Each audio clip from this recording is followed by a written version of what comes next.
Hi, Sri. Hi, Leah. How are you? It's been a while, yeah? We haven't speak. It's been almost more than a month, I guess. The last time we spoke was on July 30, and then it's August, September. So it's been around 5 weeks now. Long You time. were you were in Kathmandu and now you're in New Jersey, right? New Jersey, that's right. Princeton, that's the name of the city. Yeah. That's right. Explain to, all our audiences, who are you really? And what's the connection between you and Remote Skills Academy? So, hi everyone. I am Sriyans Rauniyar. I'm a Nepali citizen.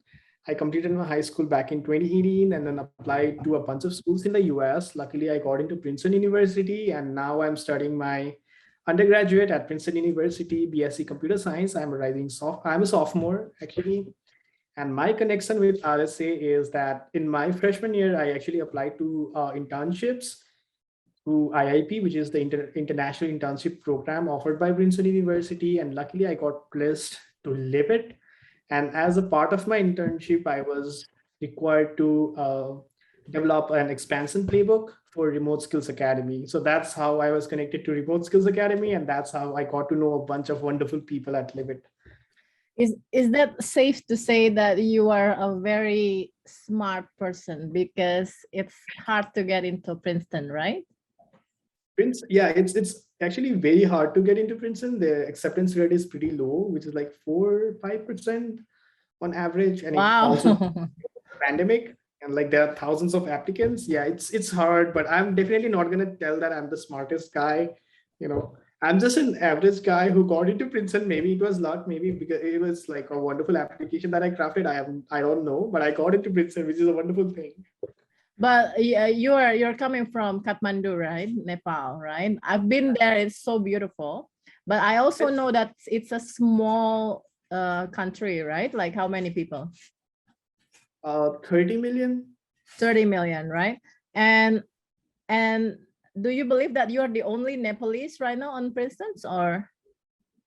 So the thing is, like, I'm the only Nepali guy who traveled all the way from Nepal to Princeton, but there are a few Nepali American students or Nepali students residing in other part of the country. For example, they are holding a different citizenship, but they belong to Nepal originally. So there are a few students. I think there are around 5 to 6 students who have a Nepali background, but someone who's traveling all the way from Nepal, I'm the only one, as far as I know. But still, like 5 Nepali in Princeton, and that's very rare, right? And then also in Indonesia, I believe we have a similar, right? Like more or less similar. We are from eastern part Asia, right? And maybe I just want you to let us know, what is your secret sauce,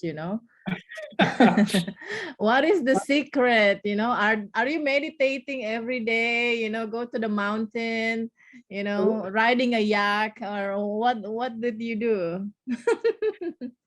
I think my secret sauce is that I keep things really simple. I don't tend to overthink.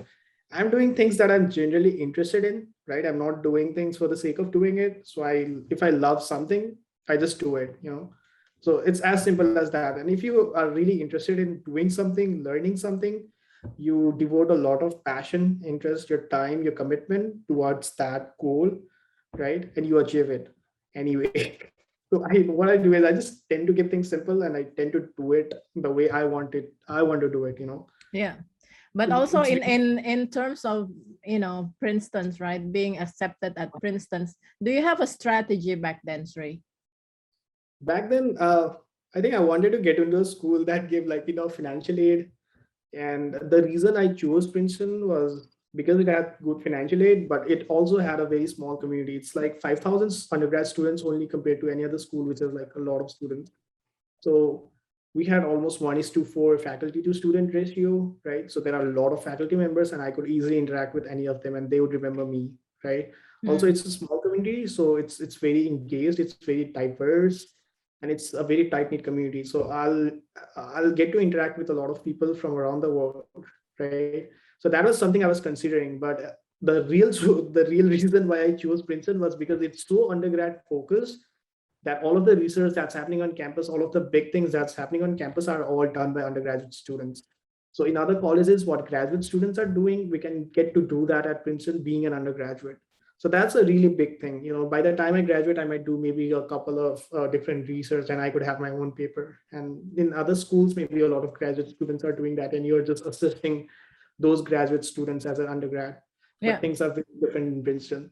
The we're learning, yeah, we're gonna go to that in a moment. But then what I want to know is that the strategy of getting into Princeton's, right? Do you speak to the former alumni?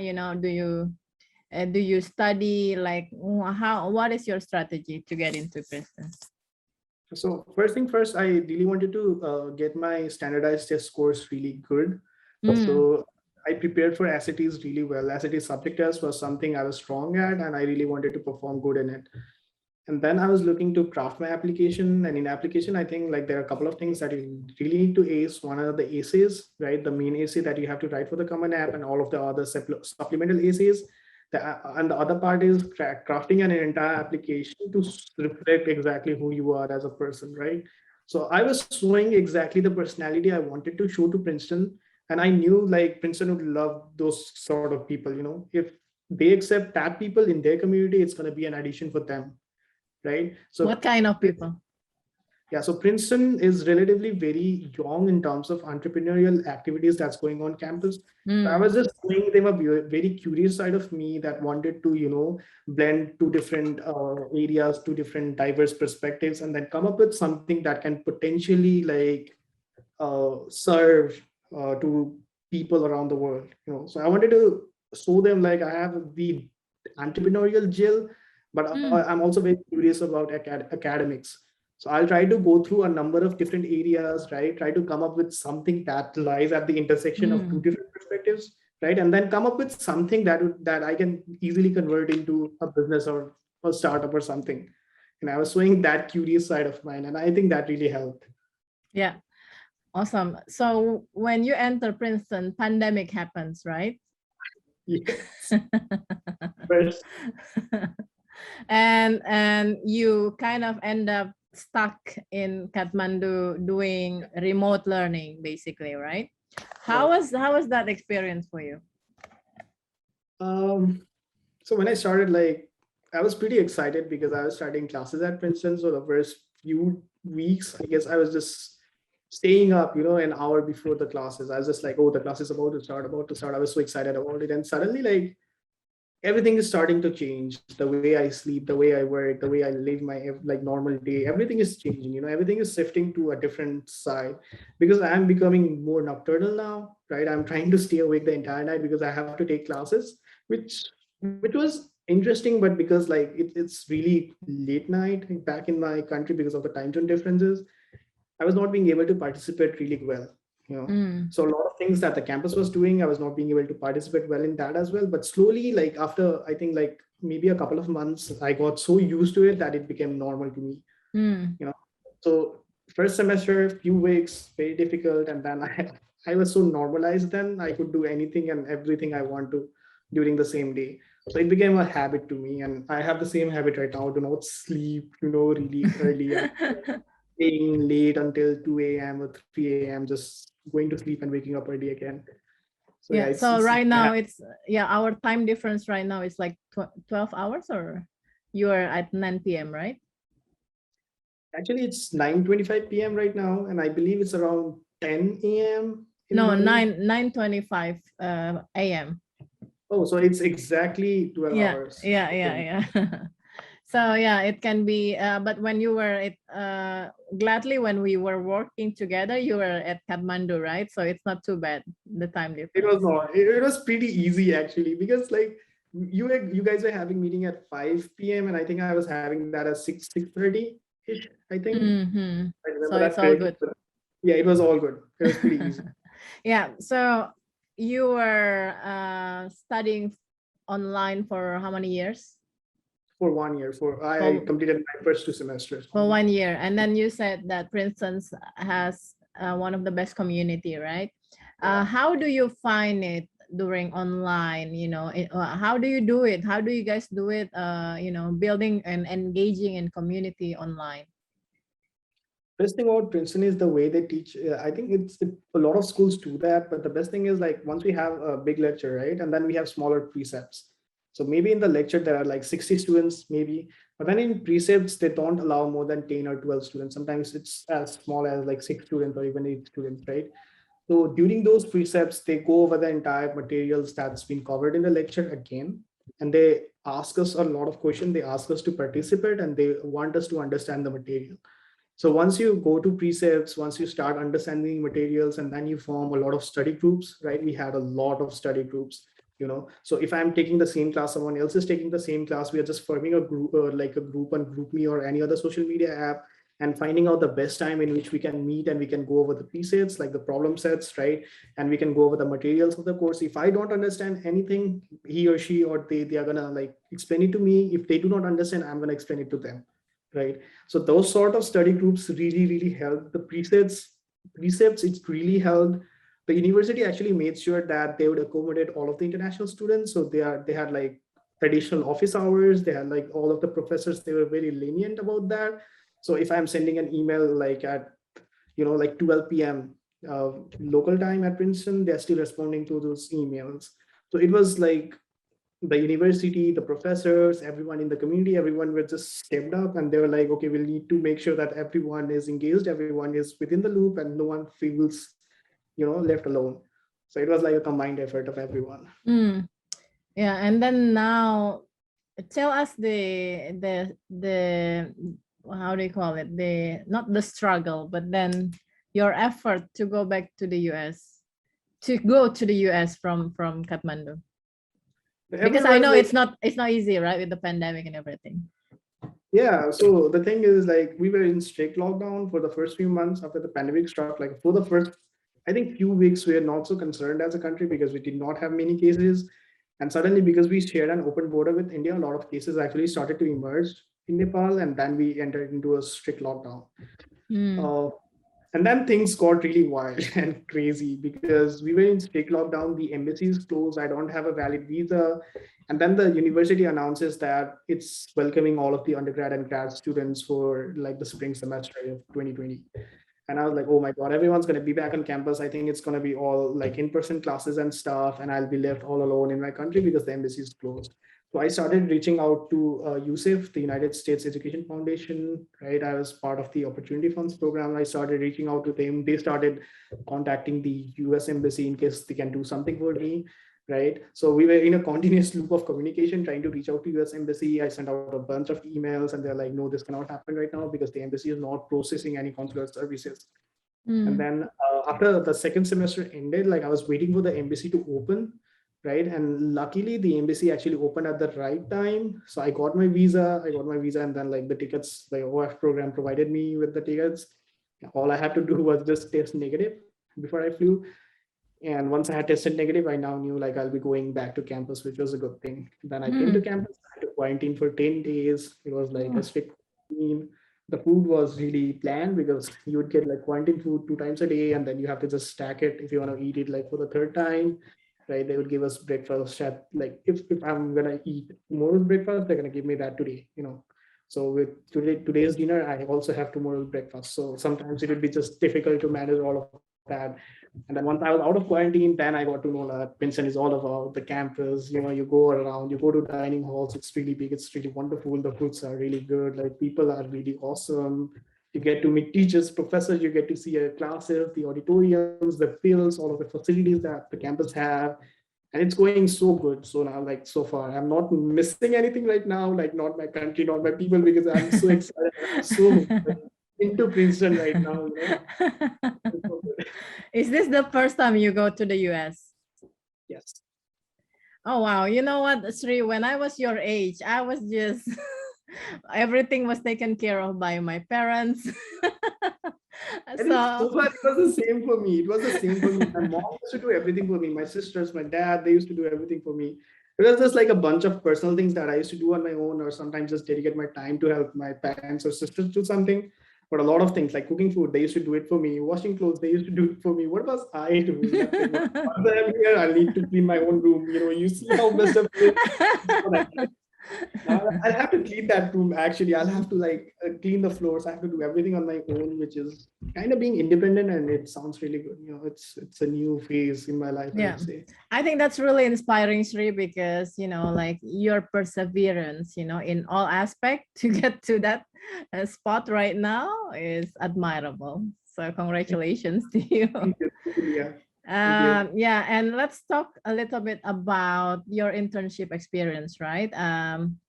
Oh yeah, this is something that yeah, I mean, I have a question because in Indonesia you only go to internship, I think, yeah, after the third year, right? Mhm. So you already went into internship on your first year and probably gonna have couple more, yeah? Yeah. Okay, okay, and then I mean, tell us about the experience of your internship. I mean, especially doing it online is supposed to be quite different, right? Yeah, tell us. The thing is, yeah, I did my internship on my first year because I wanted to gain at least an experience of what uh, the industry experience, let's say, or experience in the real world. Because Mm-hmm. what you're studying in academics is very different than what's being applied in the real world, right? So I really wanted to get some sort of experience, like whatever the internship is about, I just wanted to do it. But then luckily, like while I was searching through a bunch of internships, I found a lot of them which were like very close to what I was interested in. And I just applied to them, and then I got placed in Livit. Like Livit was my number one choice, and I got placed at Livit, which is wonderful. Talking about the internship, I was really excited because of a couple of things. One, because the thing I was really interested in back then was like creating a startup ecosystem in my own country. I was talking to a bunch of people back then, and Mm. then like, how Livit was doing the same thing in Indonesia and in the Asia Pacific region. And the second thing was definitely the Immersive Entrepreneurship Academy. I knew like there would be a bunch of different lessons and activities that's gonna like make me know more about what entrepreneurship is all about, or how an individual can become a good entrepreneur. The skills required, or how the market looks like, or the future of work thing. We're talking about remote learning. We're talking about whole accuracy. We're talking about agile. We're talking about lean startup. There was just a bunch of things that we were talking about. So I was expecting that, and I was not expecting the way actually David did it. It was like far beyond expectations. It just went so smooth, so fast, and it gave me everything that I wanted to learn Yeah, basically in that time period. yeah. For people who our listeners who didn't know Livit is actually the company behind Remote Skills Academy, right? And yeah, so the Sri is also helping us Remote Skills in creating the playbook for expansion, right? Yeah. Uh, Maybe tell us a little bit on your playbook, Sri. So basically, Remote Skills Academy it started back in 2020, and they were doing really well in Indonesia, but they wanted to expand to a different country, right? So they started like doing the beta testing, let's say in Thailand and Mm-hmm. in Philippines, right? So in Thailand and Philippines. But then like we really knew, all of us, we knew that that RSA has an opportunity to actually scale globally. So we wanted to reach out to a few more potential markets, and we wanted to understand how we can do that efficiently, how we can do that like systematically, and how we can make the most out of it. So we were working on an expansion playbook. So basically, the playbook will contain all of the pros and cons of different methods that we can approach, different things that we'll need to think about when we're expanding, uh, different things that we'll need to consider while expanding to different countries. We are also thinking about the finances involved, how to approach teams, or should we like directly work with the country, or should we have a partner in the country that we want to expand to. So we were thinking about a bunch of things, and all of those things we just wanted to put into a document, a proper written document that's just a basic draft. It's a place that we can get started, and then we can improvise as we move forward. So basically, I helped them with developing an expansion playbook. And to do so, I reached out to a number of entrepreneurs. I talked to almost everyone from RSA team. I talked to a lot of people from Livit.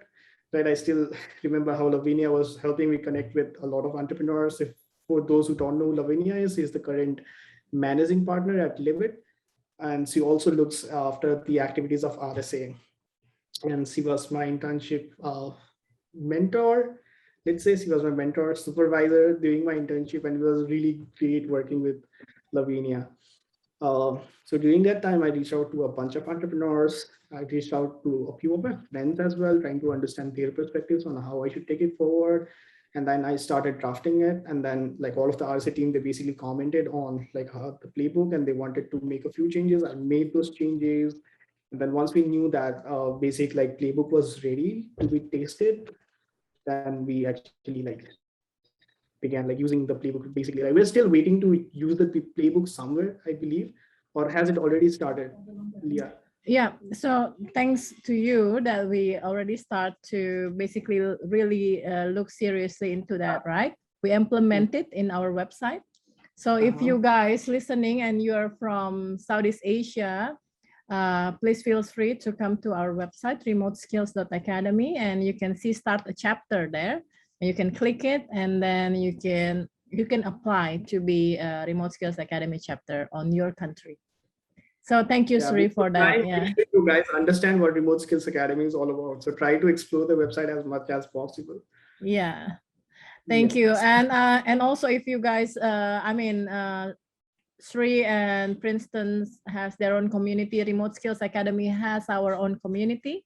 You can check at remoteskills.academy/community and, like hanging out with like-minded people and, talk about our problems, challenges, sharing opportunities is always one of the best way to learn things. Yeah. Well, Sri, thank you so much for your time. If people want to reach out to you, where do they go? Where do they should go? I'm actually very active on social media. I don't know if people what people are gonna think about it. You can reach me out on Facebook. You can use like the same name, Sriyans Rauniyar, if you search for that. I think it's opposite. It's Rauniyar Sriyans. If you are gonna find me on Instagram, it's Sriyans_17. If you wanna reach out on Are you 17 years old? Sorry? Are you 17 years old? No, actually that's the jersey number of my favorite player. His name is I really like him. I admire him. So I just use that number on my Instagram. And then you can reach out on LinkedIn as well. Like just try to search my name and then you're going to get my profile. If you want to reach me out on email, send me an email on rauniyar@princeton.edu or sriyansrauniyar21@gmail.com. I'll make sure I respond. I get a lot of texts these days, so please forgive me if I don't respond in time, but I'm definitely going to get back to you. Yes, thank you so much, Sri, and I'll talk to you more later. Bye. Thank you so much. Bye-bye.